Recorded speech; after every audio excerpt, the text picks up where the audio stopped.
마태복음 11장 28절 29절 말씀. 수고하고 무거운 짐진 자들아 다 내게로 오라. 내가 너희를 쉬게 하리라. 나는 마음이 온유하고 겸손하니 나의 멍에를 메고 내게 배우라. 그리하면 너희 마음이 쉼을 얻으리니. 보너스로 30절까지. 이는 내 멍에는 쉽고 내 짐은 가벼움이라 하시니라. 제가 안경을 썼다 벗었다 할 겁니다. 어떤 안경사분이 그러시면 성도들이 불안해합니다 라고 말하던데 그러실까요?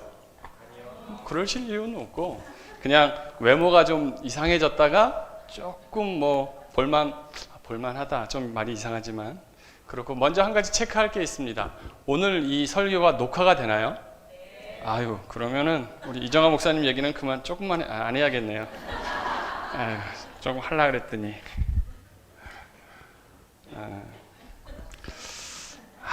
고민스럽네.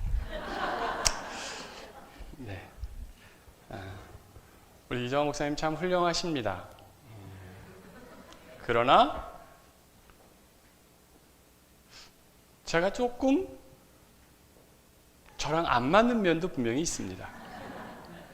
그거는 뭐 같이 사시는 분도 그럴 텐데 저도 저희 집사람하고 그렇습니다. 잘 안 맞습니다. 그런데도 삽니다. 말 그대로 은혜입니다. 저희 집에 또 애들이 둘이 있습니다. 큰애가 딸이고 둘째가 아들입니다.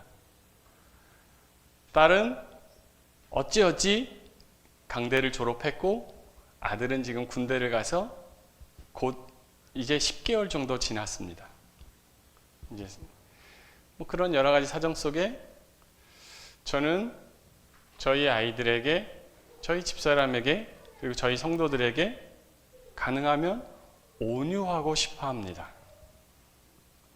그런데 이게 어떤 순간순간 문득문득 그 제 온유를 난 너에게 온유하게 대하고 싶어 한데 난 네가 나의 온유를 받을 자격이 있는지는 잘 모르겠어 라는 저를 시험하는 순간들이 옵니다. 주로 누가 그럴까요? 여기 할아버지들 많이 계시죠? 더불어서 할머니들도 계실 것이고 엄마도 있고 아빠도 있으실 것이고 제가 보기에 우리 성도교회 정도 되면 3대가 함께 예배하는 우리 아이들도 함께 예배하는 교회, 제가 참 부러워하는 그 부분입니다. 우리 장 목사님 그런 면에서 참 탁월하시고 참 교회를 참 너무 아름답게 전 세대적으로 잘 이끄셔서 제가 참 부러워하는 부분인데, 자, 우리 엄마 아빠는 온유하다. 우리 학생들조차 손 들라고 안 했으니까 안 든 거예요. 그냥 들라고 했으면 다 들었을 거예요. 그러면 들었어. 야, 고맙다. 들라고. 한 가지는 또 모르죠. 우리 할머니 할아버지는 온유하다. 이건 웬만하면 이렇게 손을 드는 우리 엄마 아빠는 아닌데 우리 할머니 할아버지는 온유하셔. 그러면 여기에 대해서 이제 반감을 가져야죠. 누가? 그 할머니 할아버지의 아들 딸들이. 왜 나한테는? 내가 어릴 때는 그렇게 막 하더니 손주 손녀는 빨고 막 할쿠 빨고 막 물고. 왜 그럴까요? 사람이 나이가 들면 온유해져서 그런 건가요? 온유함에 있어서 여러 가지 생각들을 할 수 있습니다. 이렇게 가족 관계에 있어서의 온유함도 있고요. 사회적으로도 그럴 수 있죠. 우리나라에서 회장에게 온유할까요? 사장에게 온유할까요? 직원에게 온유할까요? 검찰에서. 주로 회장님들에게 온유해요. 가시면 같이 차도 한잔 마시면서 담화를 나누고 조사하러 들어가고. 세상에서의 온유함은 강한 자에게 약하고 약한 자에겐 강한 것, 그게 온유처럼 느껴지는 순간들이 있어요. 뭐지? 왜 이렇게 또 부모가 자녀에게는 온유하지 않은데 왜 할아버지 할머니가 손자 손녀에게는 온유한가? 근데 중요한 사실은요, 그런 거에 대해서 전혀 신경 쓰실 필요가 없어요. 오늘 우리가 말하려고 하는 온유는 세상이 말하는 이런 관계적인 것이나 서로의 힘의 약자와 강자에 대한 이야기가 아니라 예수님이, 성경이 우리에게 말씀해주는 온유라는 것이에요. 저는 교회에서 제가 이거는 저희 교회 같으면 한 3주 정도 설교했던 내용이에요. 그래서 길 거라고 생각하시면 착각이십니다. 그렇게 길지 않습니다. 저는 제 설교는 가능하면 느리게 갑니다. 느리게 갑니다. 그래서 아마 저희 교회에서 3주, 주일 오전 3주 설교했던 게 아마 오늘 저녁 평상시보다 좀 일찍 끝났다. 물론 그게 10분일 수도 있고 그게 5분일 수도 있지만 그런 걸 목표로 하고 있습니다. 이장호 목사님께서 저에게 설교 부탁을 수요일 날 설교 부탁을 해서 전화를 주셨는데 제가 처음 드린 말씀이 그거였어요. 이 설교 일찍 끝나겠네요. 예배 일찍 끝나겠네요. 그걸 아시면서도 저에게 부탁을 하셨으니까 감내하셔야죠. 그럼으로써 이정환 목사님이 우리 목사님 설교가 참 좋았구나 라는 걸 느끼실 수 있으면 저로서는 손해볼 게 하나도 없습니다. 저희는 말씀드렸지만 설교를 좀 지금 느리게 갑니다. 그러면서 이번 달은 이제 성실이라는 주제로 가는데 더군다나 5주잖아요. 성실이라는 주제로 지금 5주를 설교해야 되니까 설교의 플랜을 짜는 게 오늘은 그냥 단순해요. 오늘 주일 설교는 저희 교회 주일 설교는 하나님은 성실하시다. 딴 거 없어요. 그냥 그거예요. 이견이고 생각이고 하실 필요 없습니다. 그냥 성경이 그렇게 말합니다. 하나님은 성실하시다. 그랬으니까 당신과 나 같은 사람, 우리 성도 나 같은 사람이 지금 여기 있지 않냐. 그거예요. 온유도 사실은 그렇습니다. 오늘 우리가 보려고 하는 온유가 세상에서 말하는 강한 사람 앞에는 굽신거리고 약해 보이고 어떤 때는 비굴해 보이는 그런 온유가 아니라 성경이 말씀하시는 온유가 무엇인가? 그리고 왜 우리에게 그것을 말씀하시는가? 우리는 성경 말씀을 믿는 자들이잖아요. 간단하게. 여러분들 성경 말씀을 믿으십니까? 아멘. 저는 이렇게 가르쳐요. 우리는 믿습니다. 누구를? 하나님을. 우리의 믿음의 대상은 하나님이시요. 우리의 믿음의 내용은 뭐예요? 성경 말씀. 그래서 성경 말씀이 아닌 다른 것으로서 이야기하는 것들은 우리가 이렇게 비웃어 주면 돼요. 세상이 말하는 그 어떤 것도 가장 우선되고 진리된 영원 변함없으신 오늘 성실의 주제가 변함없음. 그런 가운데 이제 여러분 성경에서는 온유를 어떻게 말하는가? 온유 한문적으로 하면 따뜻하고 부드럽다는 거예요.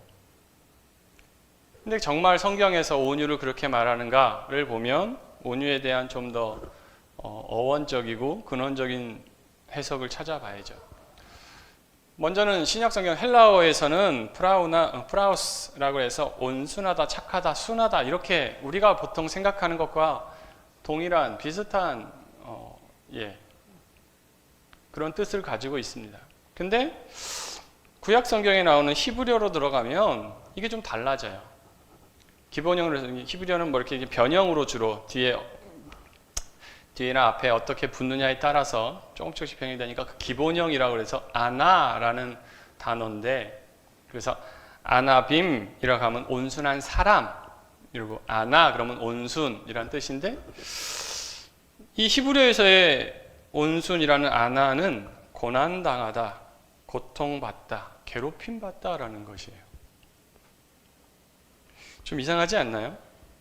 부드럽고 뭔가 자세가 바짝 낮춰져 있고 굽신거릴 것 같고 어디 가서 좀 다른 사람에게 부당한 일을 당해도 아무 말도 못할 것 같은 게 온유함인데 성경에서는 온유함을 히브리어에서는 온유함을 고난당하다, 고통받다, 괴롭힘을 받다 라고 말하고 오늘 우리가 마태복음 본문 11장에서는 예수님이 나는 겸손하고 온유하다 라고 말씀하고 계시단 말이에요. 여러분들은 온유하십니까? 좀 달라지죠. 고통받고 있고 고난당하고 있고 괴롭힘을 받으나 온유하십니까?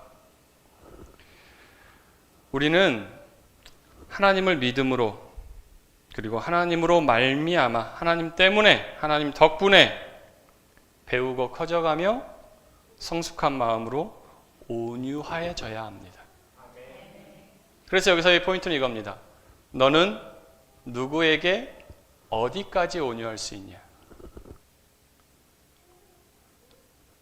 다른 사람은 다 용서해도 아버지의 원수 뭐 이런 사람들이 있나요? 어제가 3.1절이었는데 민족의 반역자. 저도 그런 건 쉽지 않아요. 뉴스를 보거나 어떤 소식을 들으면서 마음에서 있는 분노를 도저히 온유할 수 없는 그런 순간들과 사람들이 있어요. 그런데 예수님 분명히 말씀하세요. 나는 온유하고 겸손하니 내게 와서 배워라. 물론 배워야 될 내용은 온유가 아니고 겸손이 아니에요. 십자가를 멍에를 지는 법을 와서 배우래요. 이게 착각하시면 안 돼요. 예수님이 내가 온유하고 겸손하다고 했지 온유하고 겸손한 걸 배우라고 하지 않으셨어요. 그건 자연스럽게 따라가다 보니까 닮아지는 거예요. 거기서 예수님이 가르치시려고 한 것은 멍에를 지는 방법이에요. 멍에를 지는 방법. 근데 이제 그 멍에를 지는 것도 그렇죠. 저는 온유함이 예수님 따라가다 보니까 예수님이 평지만 가시면 좋겠는데 예수님이 골고다 언덕 같은 언덕길을 올라가신단 말이에요. 평지는 그래도 따라가겠는데 어떻게 이 언덕길까지 이게 숨이 차고 다리가 아프고 힘이 든데 근데 그냥 무던히 따라가다 보니 그 언덕길도 마음의 불평이나 원망이 아닌 괴롭힘과 고통도 어떻게 따라하다 보니 여기까지 따라왔네요. 고통도 주님이 당하신 것을 우리가 감히 비교할 수 없고 나도 지겠습니다라고 주님의 십자가를 우리는 상상도 할 수 없지만 그냥 내게 맡기시고 허락하시고 내게 주어진 그 십자가 어떻게 따라왔네요. 저는 온유는 그렇게 예수님을 지근해서 가까이에서 사모하여서 배우다 보니 어느 순간 닮아진 우리의 성품이고 모습인 것입니다. 그래서 여러분 중요한 게 갈라디아서 5장에서 나오는 성령의 열매 중에 뭐가 있죠? 이 온유가 있어요. 여러분들은 고린도전서 12장에 나오는 은사가 있고 갈라디아서 5장에서 나오는 이 열매가 있는데 뭐를 좋아하십니까? 저는 성도들에게 물론 구하여야 할 것은 은사입니다. 근데 정성을 들여야 될 것은 전 열매라고. 저는 너에게 은사를 줄까 열매를 줄까 그러면 열매를 달라고 하고 싶은 사람입니다. 열매는 뭐죠? 맺는 겁니다. 은사는 받는 겁니다. 은혜 선물입니다. 은사는 선물입니다. 주시는 분이 이 사람에겐 이걸 저 사람에겐 저거를 주십니다. 교회의 유익과 하나님의 주신 사명과 역할 직분을 위해서. 그런데 열매는 이 온유 같은 열매는 요거는 맺고 요거는 안 맺어도 돼 라고 말씀하지 않으세요. 은사는 어떤 걸 받아도 되고 받지 않아도 그만인 거예요. 이걸 받았으면 뭐 다른 걸 사모하여서 구할 수 있는 건 맞아요. 은사는 구할 수 있는 거예요. 근데 그것이 없다고 그래서 하나님 앞에 가서 야, 넌 그 은사도 못 받았냐? 라고 책망하실 일은 없을 거예요. 근데 열매는 다르단 말이에요. 혀가 잠깐 꼬였네요. 열매는 9가지 다 맺으시기를 힘쓰셔야 돼요. 어느 열매는 크고 어느 사랑의 열매는 크고 오래 참으면 작고 그래서는 안 돼요. 여러분들의 삶의 성품 중에 신앙의 열매 중에 모든 열매가 합당해야 돼요. 우리 성도교회는 텃밭이 예전에는 어설프게 있었던 것 같은데 지금은 빈 땅이 없어서 제가 이 교회에 지분이 많습니다. 저 문짝을 잘 보십시오. 저 문짝 누가 했을까요? 저 주변을 제가 했습니다. 어려운 걸 저에게 맡겨서 저거 재고 자르느라고 그 뒤에 저기 뒤에 가시면 그 휴게실 같은 데 보시면 콘센트를 따는 그 자리가 있습니다. 누가 했을까요? 제가 했습니다. 정교하게 센치와 미리를 재서 고소차를 타고 오르고 내리며 그런 것에 있어서 필요하면 하는 겁니다. 저기다 제 이름을 써놓고 갔어야 되는데 안 써놔서 아니요, 그럴 필요 없습니다. 그냥 그런 자리에 필요하고 쓰일 수 있으면 하는 겁니다. 그런 게 열매입니다. 무슨 말이냐 하면요, 은사는 그 영광과 그 칭찬을 내가 받을 수도 있습니다. 그래서 사실은 열매 맺은 사람 중에 이단으로 빠진 자는 별로 없는데요. 별로 제가 모르니까 혹시 있을까 봐. 근데 은사 받은 자들 중에 우리나라의 큰 이단으로 자리도듬하는 그것들이 있습니다. 그게 자신의 능력과 자신의 영광인 줄 알고 여러분 온유 같은 열매 맺기를 힘쓰셔야 됩니다. 정말입니까? 그 열매를 옆에 사람이 따먹는데요. 여러분들은 열매 맺는 것 나무예요. 나무가 열매로부터 받는 수익은 은혜는 그 유익은 떨궈서 그걸 비료로 만드는 거예요. 막 몸을 떨어서 열매는 무겁고 힘드니까 털어버리고 이거 썩혀서 내년에 다시 열매 맺을 때 쓴다. 참 열매 맺어서 누가 그것에 대한 수익과 은혜를 입죠? 그거 누가 유익을 얻어가죠? 다른 사람이 와서. 나무는 그 열매에 대해서 주장하지 않아요. 그저 그 열매가 교회를 유익하기를, 하나님께 영광이 되고 내가 온유함으로 말미암아 세상이 조금 더 하나님의 영광을 보기를. 그게 온유입니다. 그렇게 예수님을 닮아가는 거예요. 성경에서는 온유에 대해서 저는 성경에 구약에도 그렇고 온유한 사람이 쭉 성경에 보면 다 온유한 사람이 대부분이 이렇게 하나님의 일꾼, 하나님의 사람으로서 세워진 사람들은 그런 인물들이에요. 다른 말로 하면 고통당하고 고난받으며 그런 가운데 하나님 향한 믿음과 하나님의 영광을 돌린 사람들이에요. 그런데 특별히 이 사람은 참 온유하다라고 하나님이 인정하신 사람이 한 명이 나옵니다. 그게 누구냐 하면 바로 모세입니다. 민수기 12장 3절 말씀을 보니까 모세는 온유함이 지면의 모든 사람보다 더하더라 라고 얘기합니다. 근데 이 민수기 12장에 있었던 일이 어떤 일이냐 하면 모세가 부인을 얻었어요. 근데 좀 안 좋았나 봐요. 그래서 그 일을 향해서 누가 찾아왔냐면 누나하고 형이 찾아왔어요. 미디암과 아론이 찾아와서 야, 하나님이 너랑만 말씀하시냐? 어디다 대고 네가 지금. 근데 하나님이 미디암이나 아론과도 뭐 필요할 때 그들에게 사명을 주시고 하나님의 뜻을 전달하셨지만 그게 모세가 새 장가 든 것과의 무슨 관계가 있죠? 저는 연관성을 잘 모르겠어요. 차라리 와서 야, 네가 우리 이 민족의 지도자인데 네가 그러면 되겠니? 네가 더 거룩하고 더 순결하고 뭐 이런 게 아니고 너만 잘났냐? 이러고 와서 시비를 건단 말이에요. 네가 뭔데? 그래서 이 내용에 뭐지?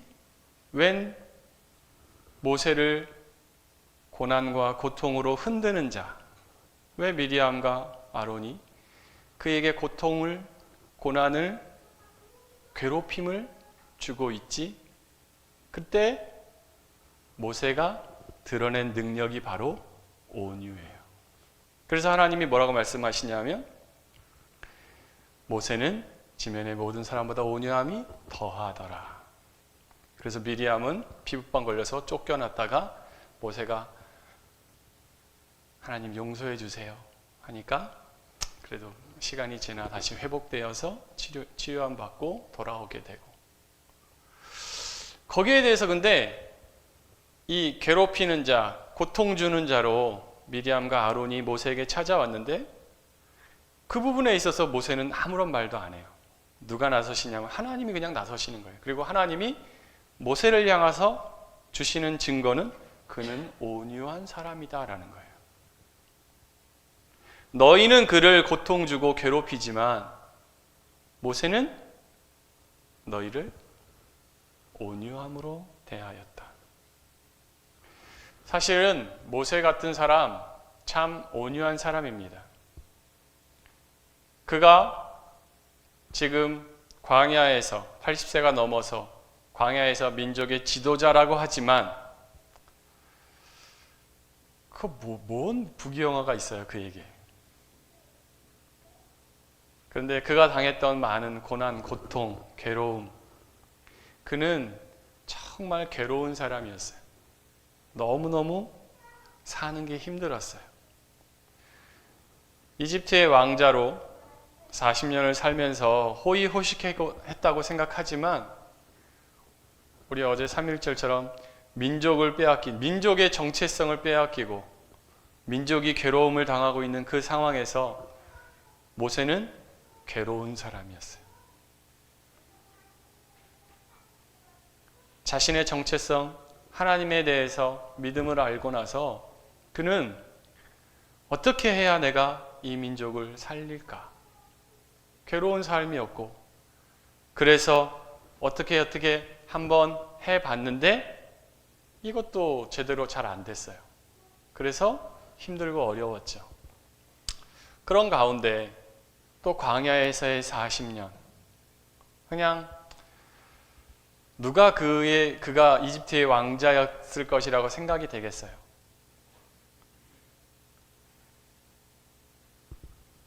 거기서 그렇게 쓰러져 죽어도 아무도 모를 것 같이 외롭고 괴로운 삶. 하나님이 그를 찾아오셨을 때 그 떨기나무 앞에서 그가 하나님 앞에 투정 부린 것처럼 보였던 그 모습은 그가 가졌던 좌절과 절망, 조금의 원망 같은 것들이 보이죠.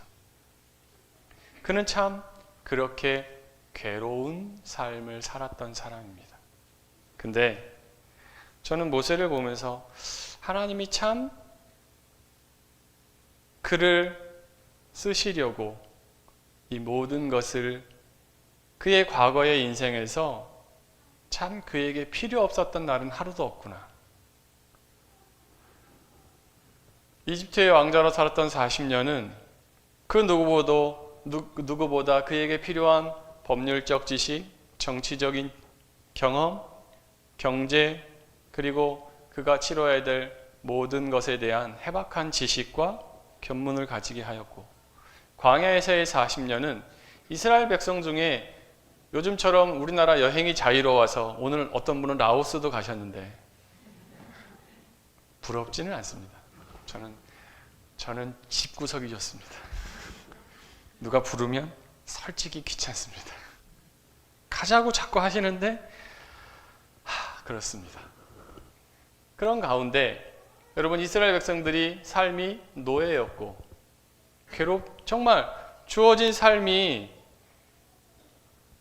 지금도 동남아 쪽을 가보시면 소수민족이라고 그래서 저 산 위에서 높은 고산지대에서 사는 사람들, 왜 거기서 살까요? 공기가 좋아서요? 식량이 많고 우리나라처럼 나물이 풍부해서요?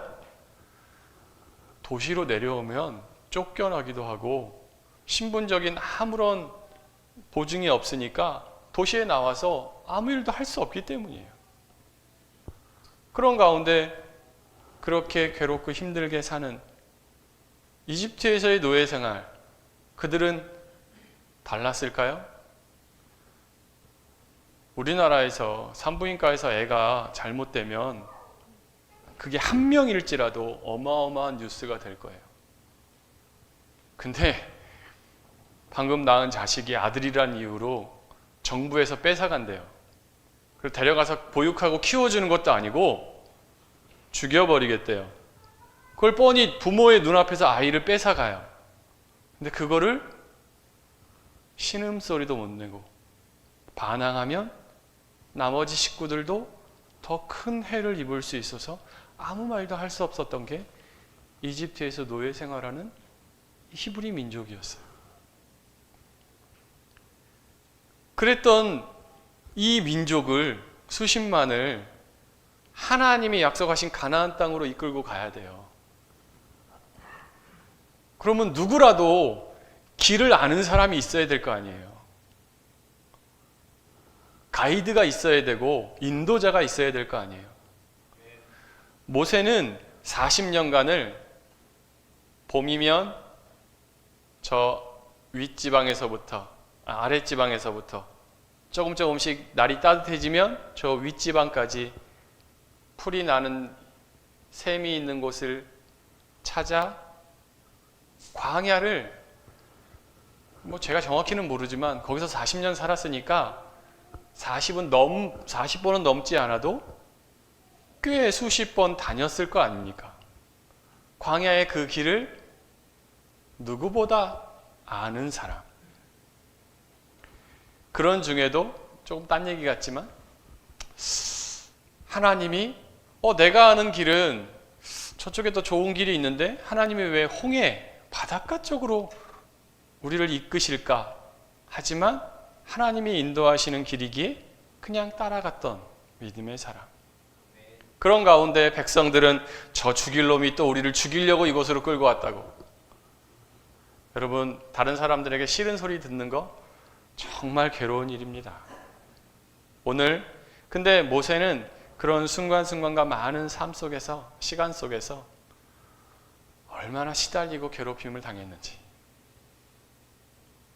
심지어는 오늘 그 형제들까지 찾아와서 이것들이 저희 교회 아니니까 지랄을 하네요. 이것들이 내 마음을 좀 이해하고 내 편이 되었으면 좋겠는데, 근데 모세는 어떤 사람이라? 누구보다도 더 온유한 사람이라. 그의 온유함은 더하더라. 그래서 하나님이 그를 인정하세요. 너 참 온유하구나. 그 하나님의 인정하심이 그에겐 기쁨이고 그에겐 더 없는 큰 상급입니다. 여러분들도 하나님 앞에 그런 칭찬 드리는 우리 성도교회 되시기를 축복합니다. 성도교회는 참 온유하더라. 우리 목사님이 참 그러셔야 되는데.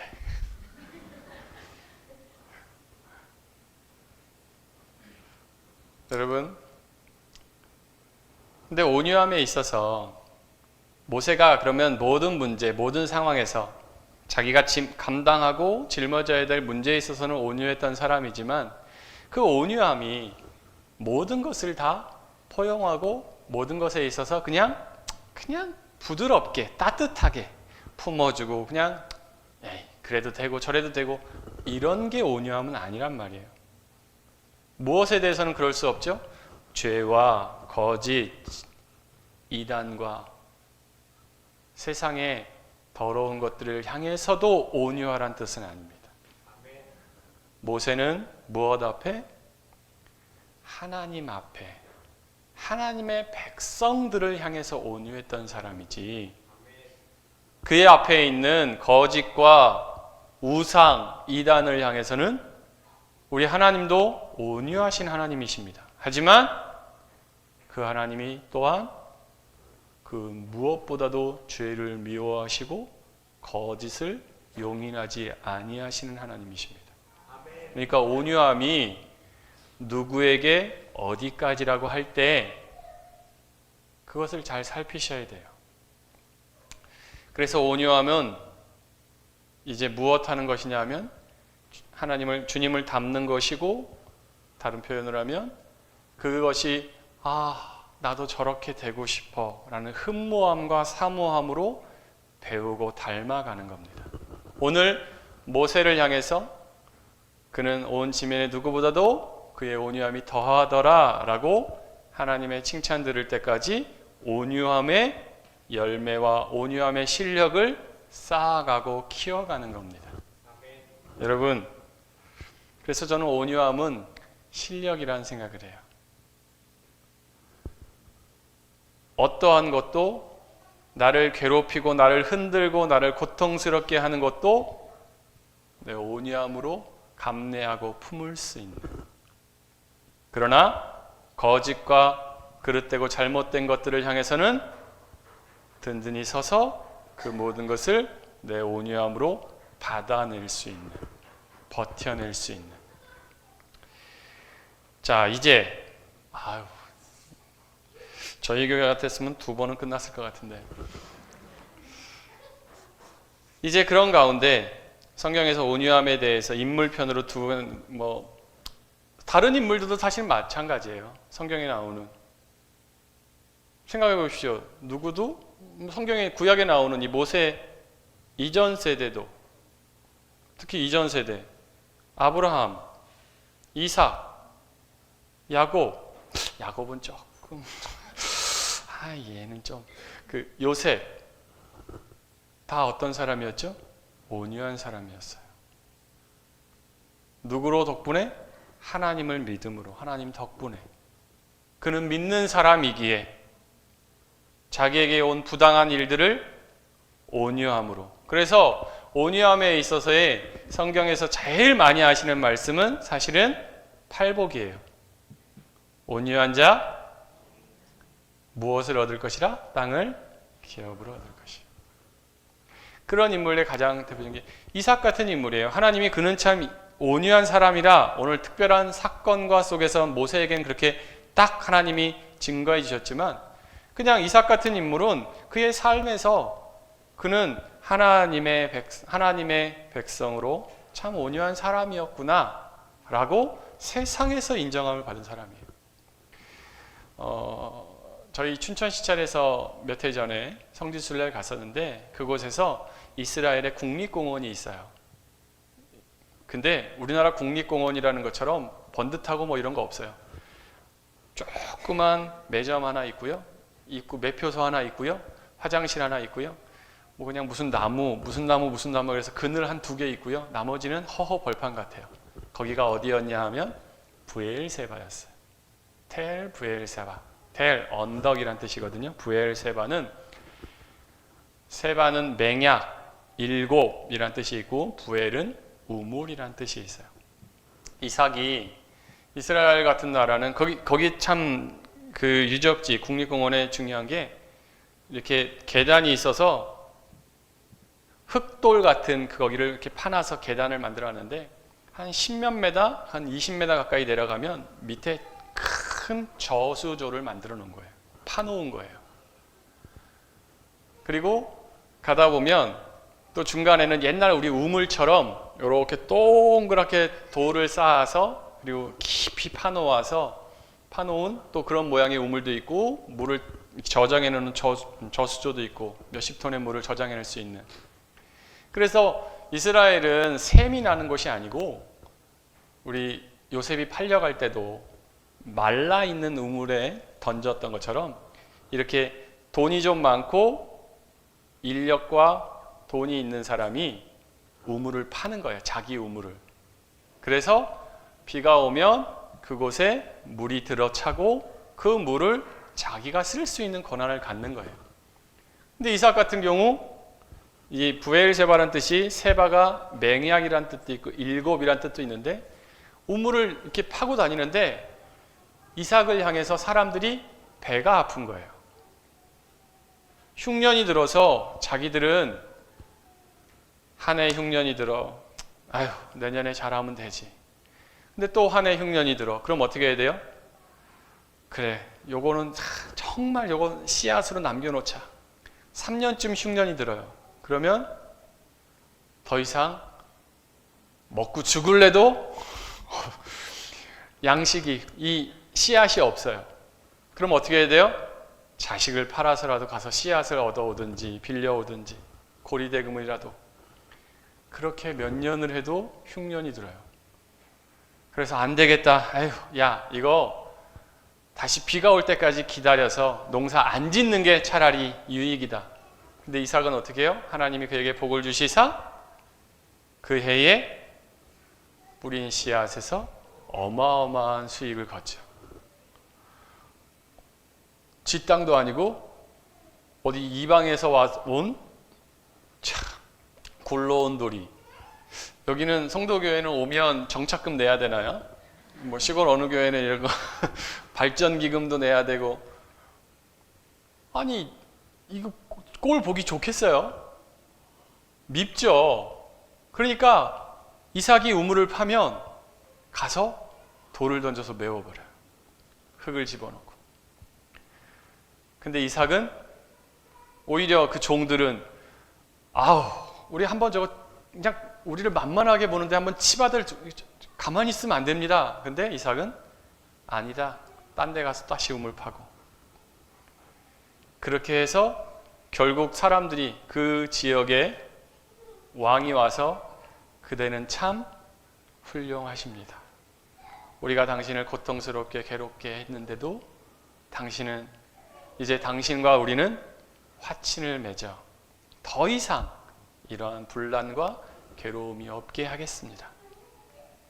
그렇게 그냥 그의 삶으로 하나님이 그 꿈에 나타나서 아브라함 때는 좀 그러시기도 했는데 이삭은 그렇게 하나님의 백성으로 하나님을 믿는 자로 그냥 온유함의 그 삶이 나타나는 거예요. 요셉도 그렇잖아요. 여러분, 하나님께 인정받고 싶으신가요? 그러면 주변 사람으로부터 아까 우리 손들라 그랬을 때 우리 엄마 아빠가 온유한가요? 라고 했을 때 제가 기억에 남는 건 한 아이였습니다. 물론 자녀들을 만족시키는 온유함을 가지시라는 게 아니에요. 그러다 보면 그 온유함이 신앙의 나약함처럼 비춰지는 순간이 있는데 그것이 아니라 정말 제대로 진리와 믿음을 바르고 온전한 사람이란 걸 보여주시란 말이에요. 예전에 제가 어렸을 때의 교회, 제가 어렸을 때의 신앙, 그러면 조금은 나은 사람이었어요. 조금은 더 훌륭한 인격이었어요.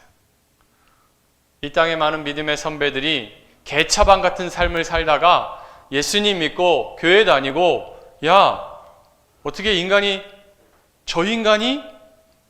이런 얘기를 들었어요. 그러면서 야, 복음에 믿음의 능력이 있구나. 여러분들 동청회 가서 어떤 취급 받으십니까? 야, 너 옛날에는 콧질질 흘리고 야, 뭐 옛날 거짓말하고 뭐 내 거 훔쳐먹고 그러더니 네가 교회 권사야? 오, 너 집사야? 놀라움이 그냥 그 직분에서가 아니라 역시 달라졌네. 야, 너 예전보다 훨씬 좋다, 야 라는 이야기를 들을 수 있는가. 그게 곧 하나님의 인정하심입니다. 이삭이나 요셉 같은 인물이 그 형제들에게, 요셉이 그 형제들에게도 괴롭힘을 당하고 참 고통에 고통을 당했지만 그는 온유한 사람이었습니다. 그것을 복수로, 시기와 질투로, 형들의 시기와 질투를 복수로 갚는 자가 아니라 하나님의 사랑과 온유로 갚는 그런 증거를 보여줍니다. 모세처럼 하나님의 인정? 예, 좋죠. 그럴 수도 있지만 내 주변에서부터 온유하십시오. 그게 예수님을 닮아가는 것이고 우리가 맺어야 될 열매를 맺어가는 겁니다. 제가 예전에 익산에서 사역할 때 한 집사님이 저에게 오셔서 제 교구를 담당할 때 교구에 계시는 권사님이시네. 권사님이 기억이 조금 직분은 조금 헷갈리는데 오셔서 상담을 하셨어요. 그 전주간에 교회에서 부흥회가 있었어요. 그리고 특히 이제 성품 뭐 이런 것들을 해서 부흥회를 했었는데 그 딸이 서울에서 이제 패션 그런 디자이너로 회사를 다니는데 가끔가다 내려오고 이럴 때 휴가를 받고 내려오면 꼴이 너무 보기 싫은 거예요. 입고 다니는 거나 하는 건 되게 멋쟁이고 세련됐는데 집에 오면 우리 딸은 청소를 잘한다.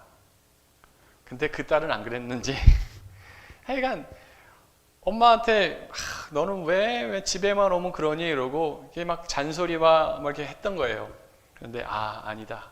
내가 온유하고 내가 성품에 있어서 그래서 5일을 참았대요. 5일을 참았대요. 근데 5일째 폭발을 하셔서 너희 집에 왔으면 이것도 좀 하고 저것도 좀 하고 엄마랑 뭣도 하고 교회도 같이 가고 막 그랬는데 안 되니까 딸내미가 그러더래요. 아이고 내가 그럴 줄 알았다. 그 5일을 못 가는구만. 한 줄. 그래서 저는 뭐라 그랬을까요? 집사님 5일이 어딥니까?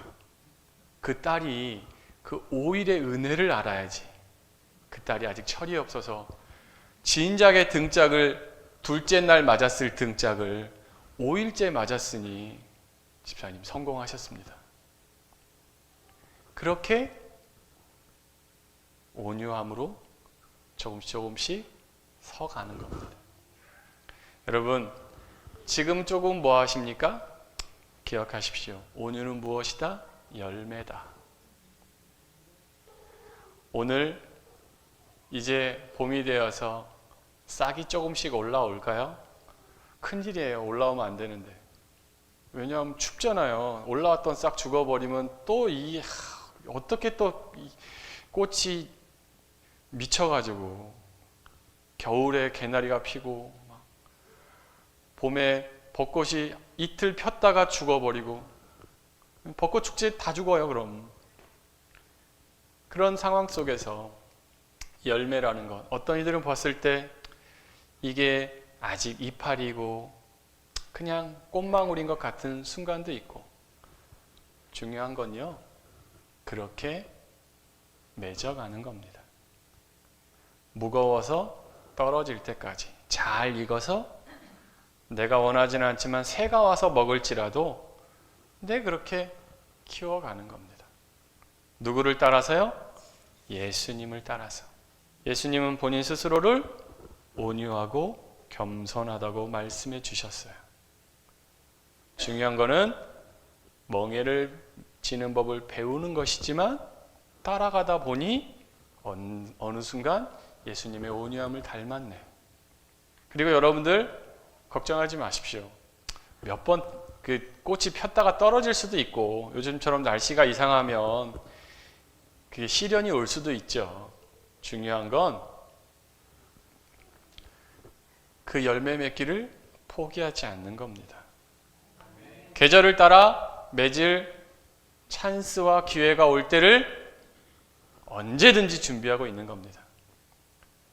이제 신약 성경에서 온유함에 대한 어떤 인물들이 있을까요? 예수님이 나는 온유하고 겸손하니 내게 와서 배우라고 말씀하셨는데 신약 성경에 온유하지 않을 것 같은 인물이 저는 몇 명이 생각이 나더라고요.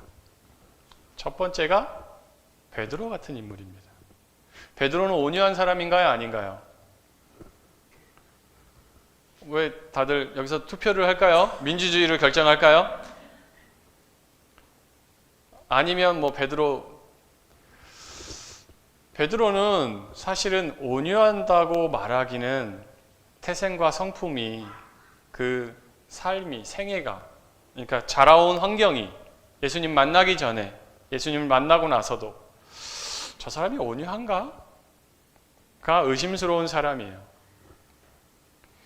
성경에서, 신약 성경 요즘 여러분들 뭐 검색도 잘 하시니까 온유라는 것을 검색해 보시면 온유함에 대해서 신약 성경에서 이렇게 설파한 사람, 설교한 사람, 가르친 성경이 몇 권이 나오는데, 성경 본문이 나오는데 그 중에 베드로도 있어요.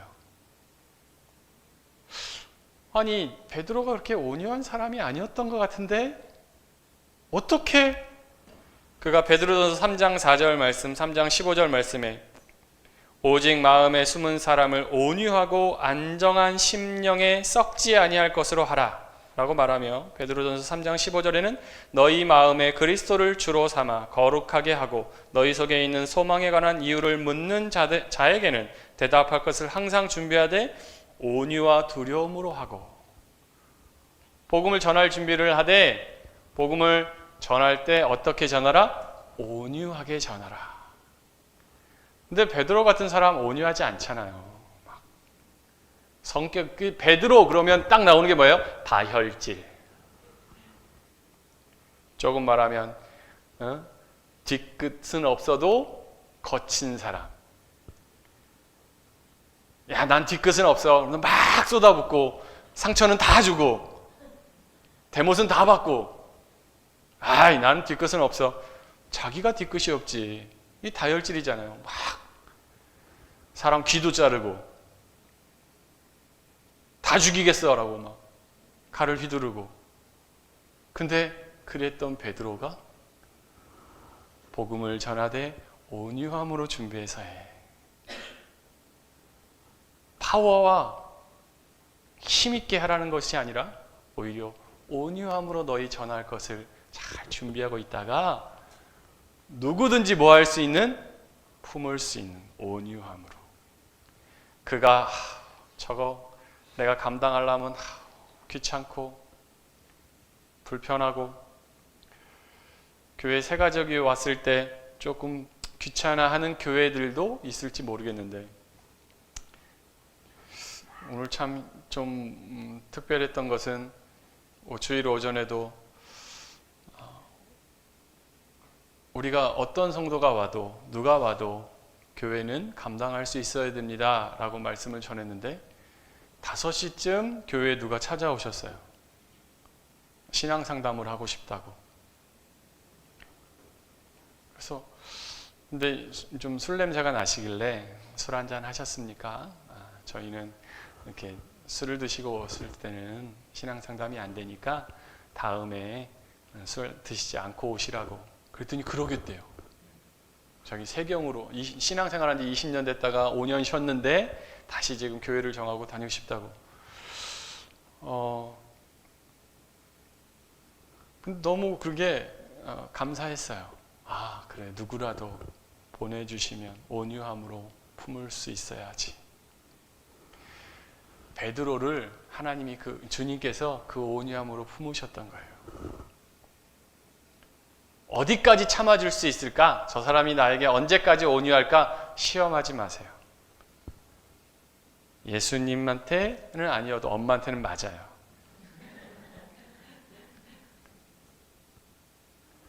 괜히 긁을 필요 없죠. 근데 예수님은 참 베드로를, 사실은 베드로가 수제자라고 말하지만 저는 제 생각은 좀 그래요. 예수님이 많이 데리고 다닌 사람이 있어요. 베드로, 야고보, 요한. 근데 제가 이 사람들이 훌륭해서 예수님이 데리고 다녔을까? 아니면 쟤들은 내 눈에서 벗어나면 사고 칠 것 같아. 그래서 데리고 다녔을까? 사실은 좀 성경을 이렇게 보면서 제일 사고 많이 친 게 사실은 이 셋이거든요. 베드로. 안 해도 될 말 하고 예수님께 막 대들고 다혈질로 안 됩니다. 쥐가 뭔데?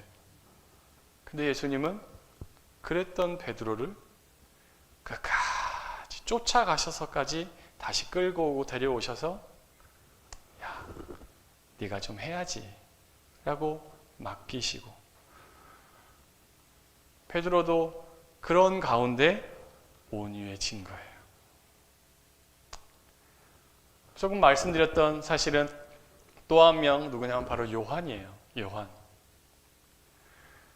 요한도 말씀드렸처럼 야고보, 요한 요 세 명 예수님이 가까이 데리고 다니셨던 인물 중에 하나인데, 야고보는 그냥 예수님 부활 승천하신 이후에 얼마 안 돼서 순교했어요. 첫 번째 순교자로. 요한은 남았는데, 형제 요한은 끝까지 남아서 계시록과 요한 1, 2, 3서를 또한 기록했어요. 그 형제의 별명이 뭐냐 하면 우레의 아들이에요. 우레의 아들. 옛날 성경에 우레 이렇게 써 있고 요즘은 우레 이렇게 써 있는데, 천둥 번개 같다라는 거예요. 성격이 천둥 번개 같다. 이거 다혈질 그 특징이 나오는 게 사마리아 그 지역에서 있었던 선교 사역에서, 이 사마리아 지역, 깜도 아닌 것들이 예수님이 가서 복음을 전해주시고 은혜를 베푸셨는데 이것들이 예수님을 배척하네. 그랬더니 얘들이 뭐라 그럴까요? 야고보와 요한이 저거 다 불태워 버릴까요? 물론 그런 심정인 거예요. 여러분, 이런 성격 가까이 두시겠습니까? 막 다 싹 불질러버리겠어. 막 이런 말이라도 그렇게 하는 사람, 무섭잖아요. 무슨 짓을 할지 모르는 것 같은 사람. 근데 이 우레의 아들, 막 자기 눈앞에 마음에 안 드는 건 태워 죄를 만들어서 가루로 뽀사버리고 싶은 그 사람이 요한 1, 2, 3서 사랑의 말씀의 저자예요. 사랑의 사도라는 별명을 받아요. 우레의 아들이 사랑의 사도가 돼요. 하나님은 사랑이시라. 누구에게 그 온유를 배웠을까요? 예수님께. 여러분, 도저히 저 사람은 온유해질 것 같지 않아. 저 사람이 온유해지기를 기다리느니 성도교회가 지상 3m 밑으로 내려가기를 기다리겠어. 바위가 물에 뚫리기를 기다리겠어. 전 성도교회 그러면 춘천 제일 위에 있는 교회, 망대보다 높은 춘천 제일 위에 있는 교회.